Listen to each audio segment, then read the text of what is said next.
Hello, welcome back to Logan's Basement here.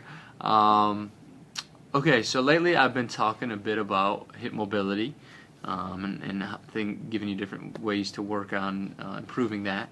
Obviously, hip mobility is something that if you've lost it, you definitely want to gain it back. And if it's something that you already have, then you definitely want to maintain it. And take it from me that if you have lost it to some degree, it's definitely something that you can get back. Okay, it just takes a little bit of time, a little bit of consistency, and you have to build some good strategies into your daily routines. And hip mobility is important for a ton of reasons. You know, if you're an active person, then you have to be able to walk, you have to be able to run, to lunge, to squat. Even if you look at a lot of other countries, they're able to just sit in a body weight squat, and they use that movement to just to rest. They don't even load it up with weight. They can just sit down in that position and hang out there without falling all over themselves. So anyways, what I'm going to show you today is called a supported squat.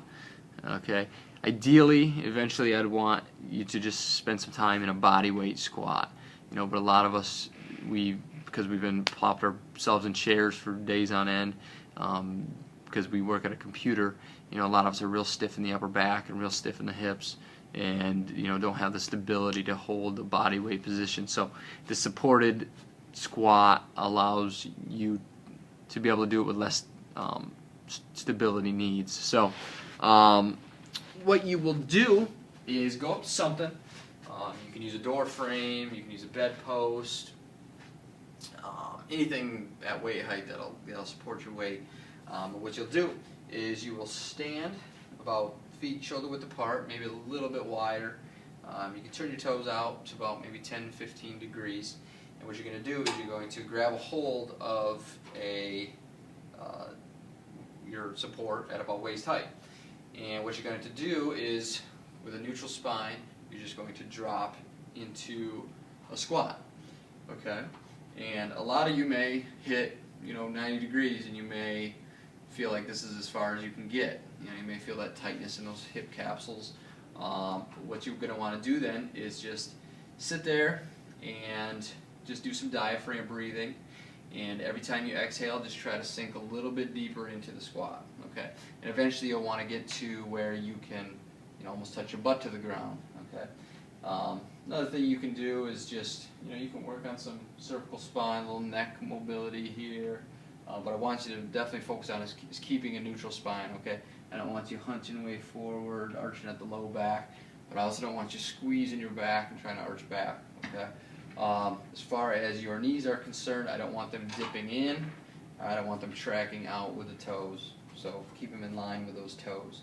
And when you're here, just spend some time breathing, just trying to sink a little bit deeper as you go. Okay. What I would recommend, as far as how often you should do this, do something realistic for yourself for the time being. I'd recommend at least 5 minutes a day of accumulated time in that position. There's one guy that I follow that he has people doing it 30 minutes a day, which would be awesome if we could all do. But as of now, let's be somewhat realistic, I guess, for what we can do and build ourselves up to that 30 minutes, I guess. But try to accumulate 5 minutes a day. Try and don't do it all at once. Do 30 seconds at a time every time you pass that door frame or whatever you're using, and build yourself up to a minute at a time. So anyways, if you have any question with this, let me know, shoot me a message, and good luck.